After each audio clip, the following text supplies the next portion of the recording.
আপনি তো তাদেরই পক্ষের লোক মনে হচ্ছে। আমি অবশ্যই আপনি তাদের পক্ষে কথা বলেন। শোনেন, এই যে সবুজ মিয়া মারা গেল ছাত্রলীগের, তাকে কে মারলো? তাকে কে মারলো? সেটা তদন্ত হবে না, তদন্ত হবে তো, ওইটা সাইদেরও তো তদন্ত হবে, সবই তো তদন্ত হবে। সাইদকে মেরেছে সেটা দেখা যাচ্ছে, আমি তো দেখেছি। আপনি আমাকে বোঝানোর চেষ্টা করছেন যে আমি দেখিনি নাকি? এই ধরনের রাবিশ কথা আমার সাথে বলবেন না, রাবিশ কথা বলবেন না। আমি কিচ্ছু রাবিশ বলছি না। অবশ্যই রাবিশ কথা বলছেন না, অবশ্যই রাবিশ কথা বলছেন আপনি ওদের পক্ষে হয়ে কথা বলছেন। আমি কারোর পক্ষে কিছু বলছি না, স্পষ্টভাবে ওদের পক্ষে হয়ে কথা বলছেন। আমি নিরপেক্ষ কথা। আপনি ওটাও নিরপেক্ষ নন। এরপরে আমাকে বলতে দেন আগে, এরপরে আপনার প্রশ্ন করেছেন, এটা জবাব নেন, তারপরে অন্য কথা বলেন। হ্যাঁ, না, আমি আপনার প্রশ্ন, আমার প্রশ্নের উত্তর পাননি, অথবা আমার প্রশ্নের উত্তর বোঝার মতো মেধা আপনার নেই। আচ্ছা, এখন কথা হলো, হাসবেন না প্লিজ, ডোন্ট লাফ এট মি। আচ্ছা, এখন কথা হলো, জাস্টিস শামসুদ্দিন চৌধুরী মানিক, আপনি আমার নামটা ভালো করে উচ্চারণ করতে পারেন না নাকি? এটি থেকে বোঝা যাচ্ছে যে আপনি আমার প্রতি আক্রোশ নিয়ে এখানে বসেছেন। আমি যেটা বলেছি ঠিকই বলেছি, এবং আপনার প্রতি যেটা আপনি আমাকে অপমান করেছেন, আমার নামটা পর্যন্ত আপনি ঠিক মতো উচ্চারণ করতে পারেন না, আপনার লজ্জা হওয়া উচিত।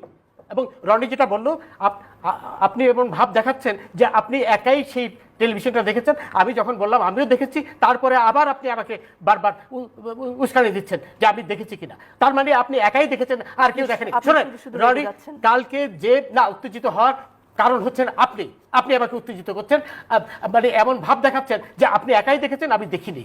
এবং পুরো বাংলাদেশ দেখেছে না, পুরো বাংলাদেশ দেখেছে, বাংলাদেশ আর এখানে আসেনি, তাই তো? আমিও তো দেখেছি। আমি কি অন্ধ ছিলাম? অবশ্যই আপনি বাংলাদেশ। তাহলে আবার এই আপনি, আমি যখন বললাম আমি দেখেছি, তারপর তো আপনার অ্যাঙ্কার হিসেবে আপনার চুপ হয়ে যাওয়া উচিত ছিল। আপনি আবার আমাকে খোঁচাচ্ছেন। শোনেন, এইখানে আমাকে বলতে দেন প্লিজ লেট মি স্পিক।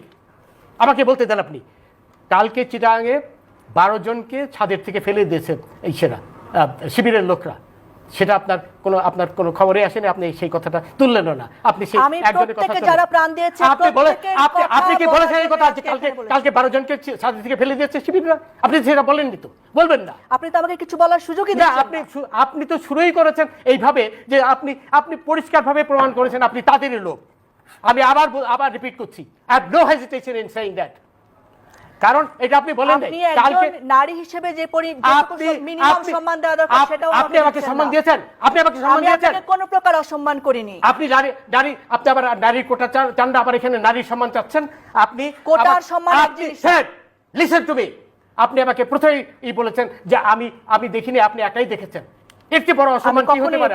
অবশ্যই বলেছেন। আপনি আকার ইঙ্গিতে বলার চেষ্টা করেছেন, আপনি যে তাদেরই একজন, এটা আপনি পরিষ্কারভাবে প্রমাণ করেছেন। আবার বলেন যে নারীর সম্মান আপনি। আমার ধারণা আপনার অন্য কোনো কারণে আজকে মন মেজাজ না, আমার মন মেজাজ তো খারাপ হবেই। রাজাকাররা যখন 32 নম্বর আমার উপর ফেলতে পারেন না। আপনি শুরুই করেছেন তাদের পক্ষে নিয়ে কথা বলার জন্য। আমি এখানে আপনার সাথে যুদ্ধ করতে বসিনি, আমি আপনাকে প্রশ্ন করতে বসেছি। আপনি তাদেরই একজন লোক হয়ে এখানে বসেছেন।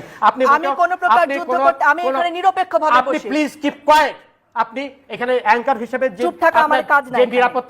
যে নিরপেক্ষতার দায়িত্ব সেটা আপনি পালন করেননি বলেই আমি উত্তেজিত হয়েছি। আবার নারীর কথা বলছেন আপনি শুরুর থেকেই। এখন এই যে 12 জনকে আপনার ছাদের থেকে ফেলে দিল, এই কথাটা